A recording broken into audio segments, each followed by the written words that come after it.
hit that subscribe button. Reddit, tell me your glitch in the Matrix stories. I've related this story before, but here goes. The parallel universe answering machine. This happened about 15 years ago. I called my friend up and he wasn't home, so I left a message on his answering machine.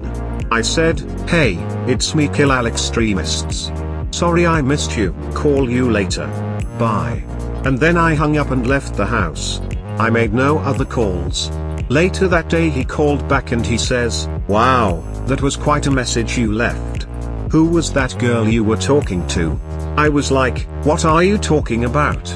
I wasn't talking to any girl." Well, as it turns out, the message didn't end after I said bye. I had to go over to his house and listen to this message a few times. After my initial message that I did leave, as quoted above, there was a slight pause and it continues on for another 30 to 40 seconds or so with me talking to some girl. It was my voice, but a conversation I never had with a girl whose voice I didn't recognize. You could compare it to the message I know I did leave, and the two voices were indistinguishable. Not just the voice, but, talking mannerisms. It was my voice. Also, references to my occupation and activities were the same. Basically, in this conversation I was talking to this girl about going skiing, but I had to go down to my shop and work on a car first, which totally correlated to me. Then the message just stopped. It was recorded on one of those digital answering machines that recorded the message to a chip, so there was no tape I could have taken and had analyzed, unfortunately.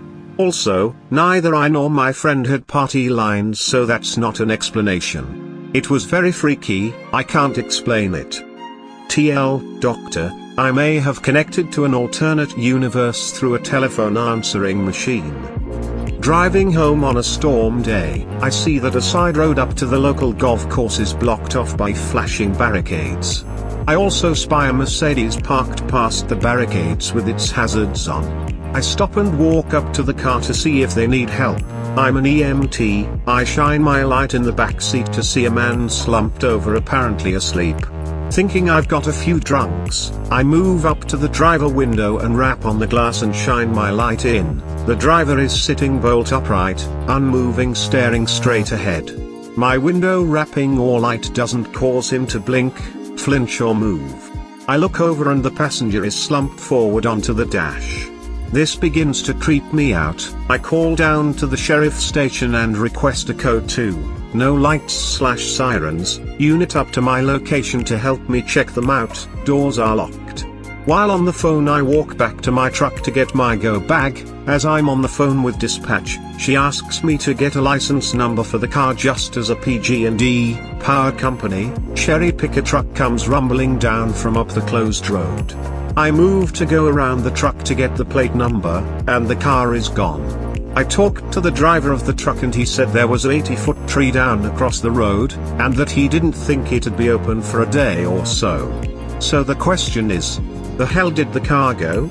Tree up one way, barricades down the other.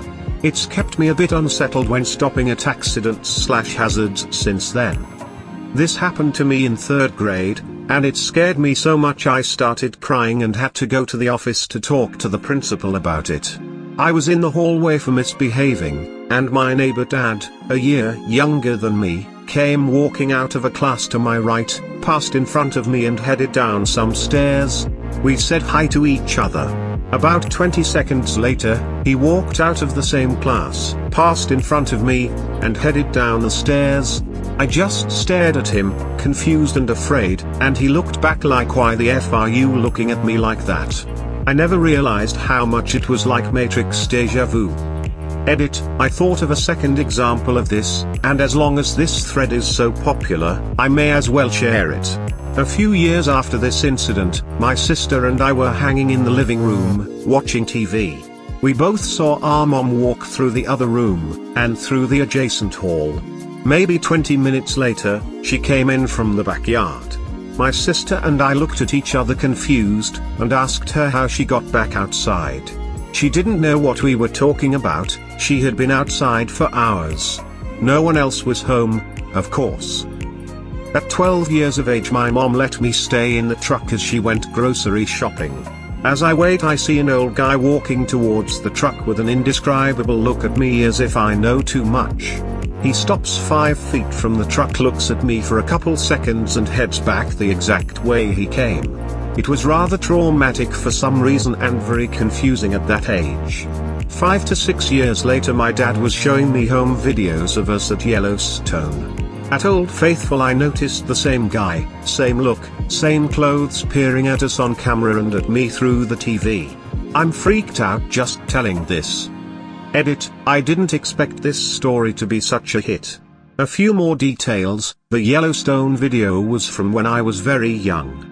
I'm thinking 1 or 2 years of age. I was in an awesome baby pack on my dad's back. Also, I will try my hardest to find the video. I don't see my parents often, and if I do, I don't think either of them will know where our home videos are. Divorce can be a messy and destructive thing. If I do find it, I will definitely post the video and message you all. Oh man, I have one of these that involves the Matrix. I got my wisdom teeth out in 2000, right around the time that the original Matrix came out on VHS. I was bombed completely out of my mind on Percocet after coming back from the surgery. I had awful wisdom teeth, and my mom basically just dropped me in bed and went and rented the movie for me because I'd never seen it in theaters. I remember being irritated that the sun through the window was making the TV glare but being too out of it to get up. A little bit after the black cat glitch in the Matrix scene, I passed out and apparently slept for about 8 hours. The tape in the VHS machine kept rewinding itself and playing over and over again. I woke up and the movie was at roughly the same spot as when I passed out, but it was completely dark outside. 0 time lapse for me. Completely lost my mind. Started freaking out and screaming because I thought I discovered the secret and somebody turned off the sun. I remember crying and trying to explain to my panicked family, who have never let me live it down. I think the strangest glitch I found was back when I was in high school. I was talking to a friend on the phone, describing a dream I had about an ice skating rink, and then he starts to describe the rest of the dream to me from the opposite point of view. It was a while ago, so I don't remember everything, but we both described the scenery, what the people were doing, etc. It freaked me out when it happened. One time I spilled a bowl of SpaghettiOs, and as I was cleaning them, I noticed that one was on the ceiling. 9 feet up. I didn't even drop the bowl. I just tipped it over onto the counter by mistake. But sure enough, a single O was right there, stuck to the ceiling. My dad had this little toy monkey that he used to call his favorite child and tease me and my siblings with it.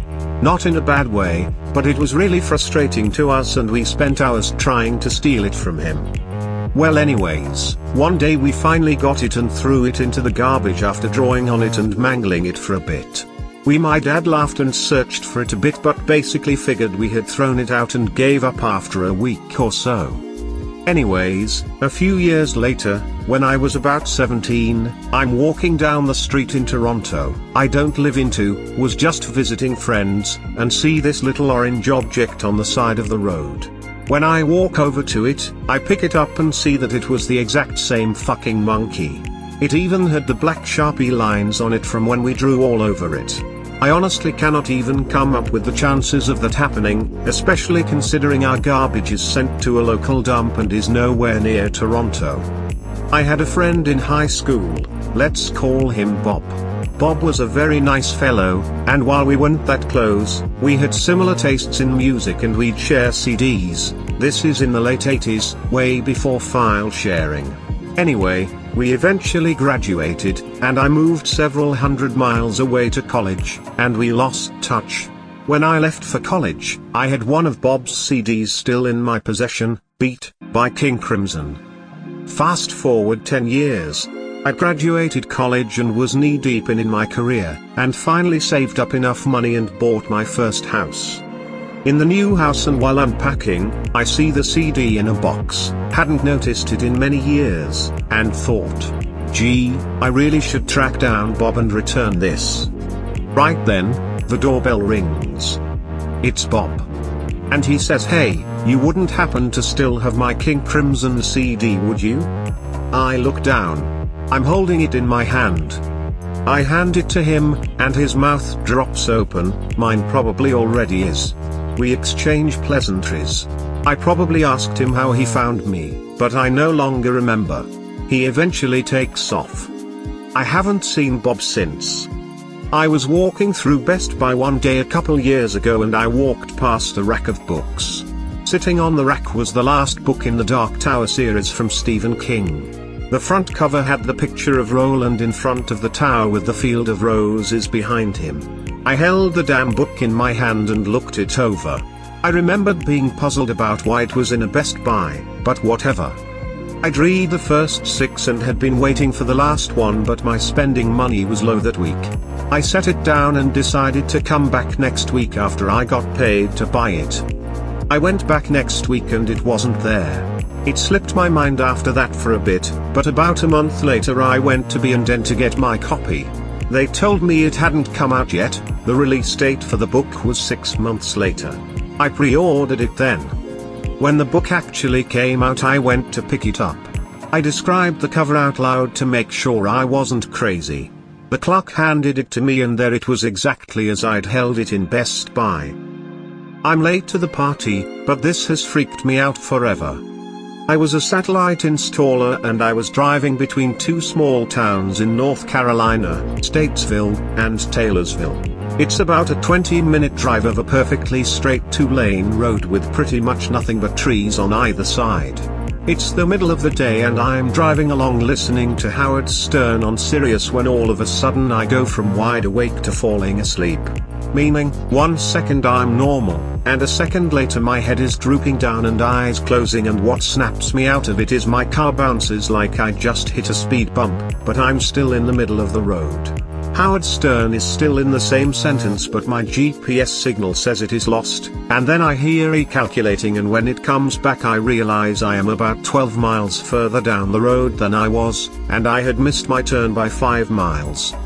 My immediate thought, even though I consider myself a level-headed atheist, was that I fell asleep, hit a tree and died, and was now in some weird afterlife. It was such a strong feeling that I drove to the nearest gas station, got out, headed inside with a sweaty palms, feeling that the cashier inside was not going to be able to see me. To my relief she did, and I bought a Red Bull. I still think I was hypnotized by the road and drove on some weird autopilot for a while, but losing GPS signal, and not missing any of Howard Stern is explainable to me. I even used the Sirius ability to rewind and there was none of the show that I missed. In case you're wondering, my butthole felt fine. I used to work in a building that had 3 levels of sub-basements, with a piece of lab equipment I typically worked on in the lowest basement. I had the only key. There was a wired phone in there, and I did work late some nights. But not this night. I was sleeping alone in my apartment when I woke up to a call on my cell phone from my girlfriend at 3 a.m. She was in hysterics and asking why I scared her. Apparently she received a call from that basement phone just a minute earlier, with someone who sounded like me slowly repeating her name, until crackling and fading out. My apartment was 10 miles away from work. I thought she was lying, but I saw the 3 a.m. call from the basement phone logged on her cell myself. Still freaks me the fuck out. My friend used to put up a recurring away message, back in the day when everybody had AIM. She was a Beatles superfan and put up a sentiment from John and Yoko, Acorns for Peace. Well, one day I was walking around my college campus thinking about it, but failing to remember the full quote. In my mind, I kept thinking, something for peace. Something for peace. What the hell is that away message? Right then, some chick on a cell phone walks by me and screams out acorns. I realize this is not a super freaky story, but it made my day at the time. It's not every day someone screams out acorns in your vicinity at the exact right time. My dad used to get up around 3 a.m. every morning for work. Starting at a very early age I would wake up on my own and wander downstairs to see him before he left. One morning when I was about 4 years old, I made it to the bottom of the stairs and noticed that the front door was ajar. I opened it up and saw my father in his favorite work shirt making his way down the driveway to his truck in his typical work outfit, plaid shirt and dickies. I swung the door open wide and yelled for him to come back for a hug before he left. He slowly turned around and just stared at me and started walking back towards the house. He was looking so strangely at me that it started to scare me, and I began crying and asking what was wrong. Just as he had almost reached me, a pair of arms encircled me from behind in a bear hug. I turned my head to see my understandably freaked out father staring at his doppelganger, in the same outfit. The double took one look at my dad and ran down the driveway. Meanwhile, my dad yanked me in the house and locked the door. Weirdest morning ever. Never did quite figure that one out. I would not trust my 4-year-old memory of the event if it wasn't also witnessed by my father. He won't really talk about it these days, but my mom has since told me that he called out of work and she spent the day reassuring him he wasn't a nutcases. TL/Doctor, Dad and I met his equally freaked out doppelganger at 3 a.m. in our own driveway. I was in class one day, sitting in a group of 3 people including myself. We were talking and my friend dropped his pen on the desk. I saw it stall in midair for a second, then drop on his desk. My friend asked, did anyone else see that? All my friends saw it, and it was just the weirdest thing I've ever seen. To this day I have no explanation for it. I had a monkey on my keychain back in high school. This chain was 3 links long. One day I was walking out to my car and I heard something hit the ground. I looked down to discover the monkey with links 1 and 2 of the chain still attached on the ground and link 3 still attached to my belt. All of the links were still fused together. My only guess is the chain phased itself apart. Middle school, the entire 8th grade class had to do this thing called a cultural fair where we research our lineage/cultural roots, and present it after school at night for all families to see. Me and a buddy are cruising the empty halls out of boredom before the whole thing starts, and for some stupid reason, I bet him $10 I can open any locker, and he gets to choose which one. He takes my bet and picks a random locker. He jiggles the handle and spins the dial on this a few times to make sure it's locked. I remember, it was locker number 424. So I look at him, go PSSSSHHH. Watch this. I spin it, 6 right, 24 left, 34 right. I remember thinking, these numbers sound right in my head. The latch lifts up and it swings open. Thank you so much for watching. Please leave a comment, subscribe for more content, and don't forget to smash the shit out of that like button. Infinite upvotes will make your dreams come true.